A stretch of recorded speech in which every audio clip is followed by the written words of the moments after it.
അവന്റെ സ്വഭാവം എപ്പോ വേണേലും മാറാം. എന്ത് മനസ്സിൽ കണ്ടിട്ട് അവൻ ഓരോന്ന് ചെയ്യുന്നതെന്ന് അവന് മാത്രമേ അറിയൂ.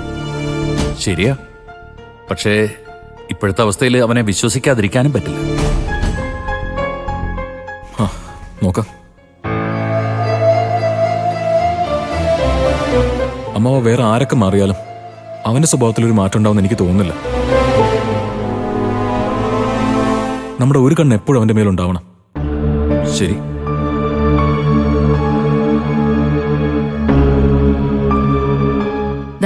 ചായ.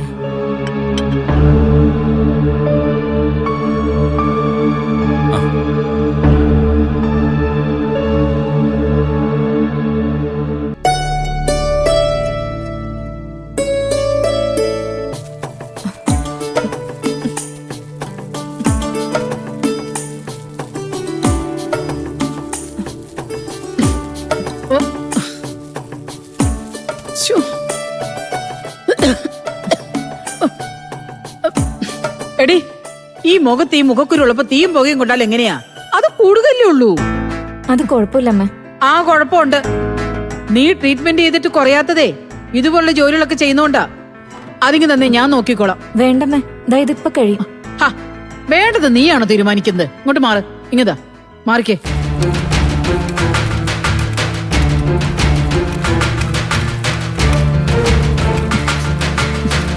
അല്ല, നിന്റെ അനുചേച്ചി എവിടെ പോയി? ഇതൊക്കെ അവക്ക് ചെയ്താ പോരെ?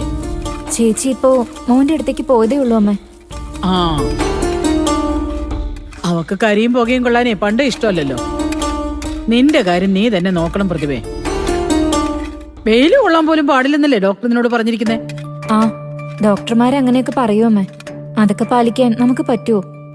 കുറച്ചൊക്കെ ഞാൻ ശ്രദ്ധിക്കുന്നുണ്ട്. ആ ആ കുറച്ച് ശ്രദ്ധിച്ചാലേ നിന്റെ മുഖക്കുരു കൂടുകയുള്ളൂ. എടീ, നിന്റെ മുഖവാ, അത് നീ തന്നെ നോക്കണം. ഇന്നു മുതൽ ഡോക്ടർ പറഞ്ഞത് എന്താണോ അതനുസരിച്ച് മുമ്പോട്ട് പോണം. നീ കേട്ടല്ലോ? ആ, ഇനി ഭർത്താവിന്റെ വീട്ടിൽ ജോലി ചെയ്യാതെ വിശ്രമിക്കുന്നത് ശരിയല്ലെന്നൊരു തോന്നൽ നിനക്കുണ്ടെങ്കിൽ നീ 2 ആഴ്ച നിന്റെ വീട്ടിൽ പോയി നിന്നോ. എന്നിട്ട് ട്രീറ്റ്മെന്റ് ഒക്കെ കഴിഞ്ഞ് മുഖം ശരിയാക്കിട്ട് വന്നാ മതി. അയ്യോ, അതൊന്നും വേണ്ടമ്മേ. ഞാൻ ഇവിടെ നിന്നുകൊണ്ട് തന്നെ ശ്രദ്ധിച്ചോളാം. പരമാവധി കിച്ചണിൽ കയറാതെ നോക്കിക്കോളാം ഞാൻ. അനുചേച്ചിയും സോനയൊക്കെ ഉണ്ടല്ലോ. സോന നാളെ മുതലേ ബ്യൂട്ടീഷ്യൻ കോഴ്സിന് പോവുക. അവളെന്തായാലും കാണില്ല. ആ, അനുപമ ഇതുപോലെ കൊച്ചിന്റെ പുറകെ നടന്നാ നീ അടുക്കളയിലും വെയിലത്തും പണിയെടുക്കേണ്ടി വരും. ഇല്ലമ്മേ, ഞാൻ ട്രീറ്റ്മെന്റിന്റെ കാര്യം അനുചേച്ചിയോട് പറഞ്ഞാ ചേച്ചി സഹകരിക്കും. എത്ര ദിവസം അവള് നിനക്ക് വെച്ച് വിളമ്പി തരുമെന്ന് ഈ പറയുന്നേ? എന്റെ പ്രതിഭയെ അതൊന്നും നടപ്പുള്ള കാര്യമല്ല. കുറച്ചു കഴിയുമ്പോ നിനക്ക് തോന്നും ചേട്ടന്റെ ഭാര്യയെ ബുദ്ധിമുട്ടിക്കുന്നത് ശരിയല്ലെന്ന്. അതുകൊണ്ടാ ഞാൻ ഈ പറയുന്നത്.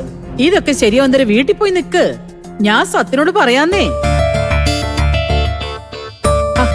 നീ പേടിക്കേണ്ട പ്രതിഭേ. അവൻ ഒന്നിടപെട്ട ദിവസങ്ങളിൽ അവിടെ വന്ന് നിന്നെ കാണും. അതും ഞാൻ ഏറ്റു. നീ ധൈര്യമായിട്ട് പോയിട്ട് വാ. ആ, ചെല്ല്.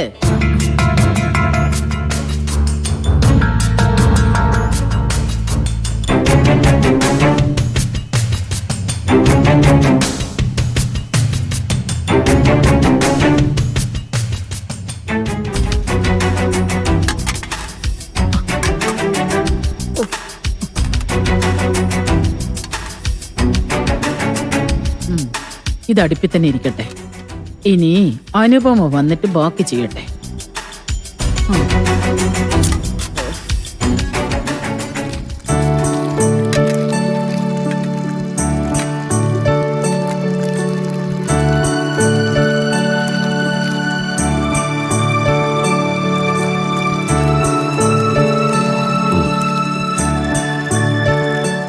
അതുപോലൊരു കോഴ്സിന് ചേരുന്നതൊക്കെ നല്ലതാ.